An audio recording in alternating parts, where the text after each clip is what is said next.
રાજ્યમાં 15 દિવસમાં વરસ્યો છે સરેરાશ 24.63% વરસાદ। જી હા, સૌથી વધારે દક્ષિણ ગુજરાતમાં 34.69% જેટલો વરસાદ થઈ ચૂક્યો છે। સૌરાષ્ટ્રમાં પણ સિઝનનો 27%થી વધારે વરસાદ થઈ ચૂક્યો છે। સિઝનનો સૌથી ઓછો વરસાદ કચ્છમાં નોંધાયો છે। રાજ્યના 20 તાલુકામાં વરસ્યો છે ધોધમાર વરસાદ। 20 તાલુકામાં સિઝનનો 50%થી વધારે વરસાદ થઈ ચૂક્યો છે। જૂનાગઢના માંગરોળમાં અત્યારથી સિઝનનો પૂર્ણ વરસાદ વરસી ચૂક્યો છે।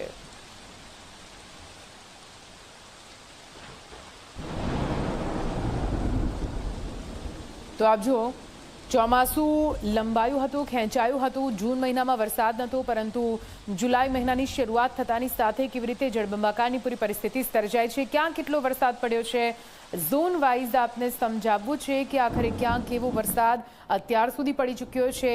આ થોડા દિવસોમાં જે પ્રકારે દક્ષિણ ગુજરાતની પરિસ્થિતિ થઈ છે, આપ જુઓ, શરૂઆત આપણે દક્ષિણ ગુજરાતથી જ કરીએ। દક્ષિણ ગુજરાતમાં અત્યાર સુધીમાં 34.69% જેટલો વરસાદ થઈ ચૂક્યો છે। સૌરાષ્ટ્રમાં 27.61% જેટલો વરસાદ થયો છે। જ્યારે આપણે મધ્ય ગુજરાતની વાત કરીએ તો ત્યાં ઓછો વરસાદ છે, 17.31% વરસાદ નોંધાયો છે। ઉત્તર ગુજરાત એટલે કે ઉત્તર ગુજરાતમાં 14.9% જેટલો 0.9% જેટલો વરસાદ થયો છે। કચ્છમાં સૌથી ઓછો અત્યાર સુધી 1.92% જેટલો જ વરસાદ થયો છે, જે ખૂબ જ ઓછો કહી શકાય। આપ જુઓ, સિઝનનો કેટલો વરસાદ અત્યાર સુધી ટકાવારીમાં આપને સમજાવીએ છીએ। સૌરાષ્ટ્ર ઝોનમાં માંગરોળમાં 105% જેટલો વરસાદ, જૂનાગઢમાં ગઈ વખતે પણ આપણને આવા જ આંકડા જોવા મળ્યા હતા। કેશોદમાં પણ 79% જેટલો વરસાદ અત્યાર સુધી થઈ ચૂક્યો છે। માળિયા હાટીના પણ 71% જેટલો વરસાદ થઈ ચૂક્યો છે। એટલે સૌરાષ્ટ્રમાં જૂનાગઢ અને તેની આસપાસનો જે વિસ્તાર છે ત્યાં આગળ સૌથી વધારે વરસાદ અત્યારે વરસી રહ્યો છે। સૂત્રાપાડામાં પણ 61% જેટલો વરસાદ થઈ ચૂક્યો છે।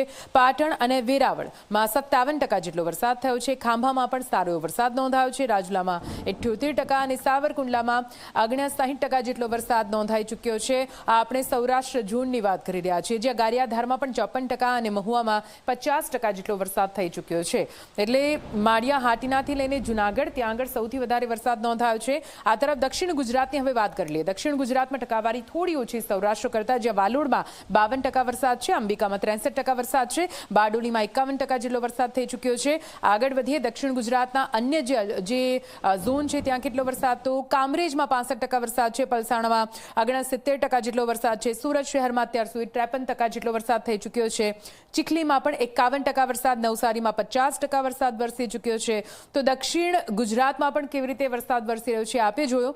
ઉત્તર ગુજરાતમાં ઝોન વાઇઝ વાત કરીએ, કડીમાં ખૂબ જ વરસાદ વરસ્યો, 56% જેટલો વરસાદ અત્યાર સુધી થઈ ચૂક્યો છે।